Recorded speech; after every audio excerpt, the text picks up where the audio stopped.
All right, for all you people trying to do flush mount glass, we have a 67 Mustang that we did a while back. Um, this glass came from Fessler. This is how it looked once we actually installed it. So the glass itself wouldn't fit on the hole. We actually had to fill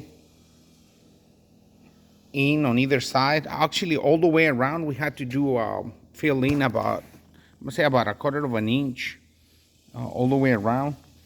We didn't do that on the bottom because it obviously will look weird, you know, having the body there and then having to raise it up. So on the bottom, we didn't do it. But for sure, we did it on the side and on the top. But this is how it looks. Keep in mind that when you install the glass, you're gonna have to raise it up to be flush with the body. And the glass is not perfect. You're gonna have to try to get it as close as possible to the body line. I know for a fact on this car, it was flush on the other side, on the passenger side, but here on the center, this is a little bit lower. It's kind of hard to see on the video, but the glass is lower right there on this area. If you run your hand through it, you can feel like it's wavy in here. But overall, it's a pretty good looking glass. It's very different.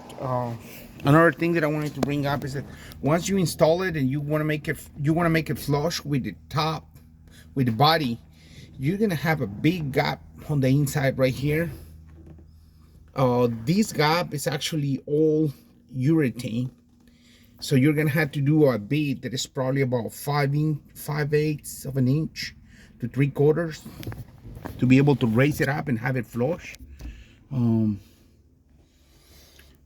This is the way we raised it. You can see right here what I'm talking about.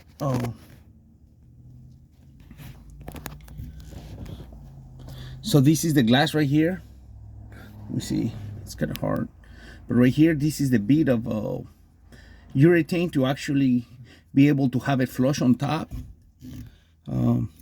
We didn't cover this top area because it's not visible, but definitely this side area, it's covered with a piece of leather just to hide it. But there's a big gap from the body into the glass that is probably 5/8 to 3/4. So just keep in mind that when you do it, when you install this glass, you're gonna have to do some kind of trim to hide that because the urethane is not very good looking. So I mean, this is how it came out. We also did the back glass on this car. We had the same situation. The glass was a little bit smaller than the window opening, so we actually had to work and massage all the way around on the window. The window opening had to be reduced. I'm gonna say it was again probably about a quarter of an inch all the way around. This is the way it looks. This glass came